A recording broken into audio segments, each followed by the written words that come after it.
তৎপুরুষ সমাস নিয়ে কথা হচ্ছে। আমি আগে লিখে রেখেছি সময় বাঁচানোর তাগিদে।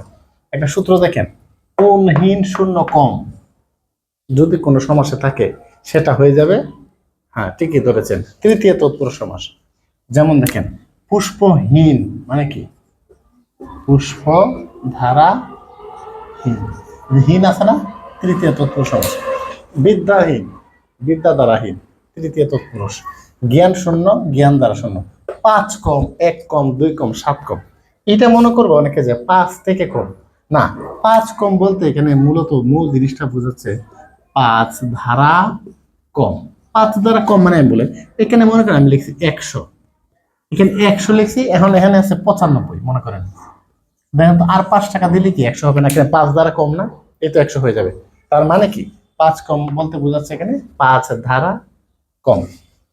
একুন, এটা বেশ বাক্য না। একুন বলতে 1 দ্বারা উন মানে একুন। একুনের ব্যাস বাক্য কি হবে? একুনের ব্যাস বাক্য 1 দ্বারা উন। একুন স্বর্ণমণ্ডিত, হীরকখচিত, স্বর্ণ দ্বারা মণ্ডিত। উনহীন শূন্য কম এবং মণ্ডিত তাকিলে কি সমাস হবে? তৃতীয় তৎপুরুষ সমাস হবে।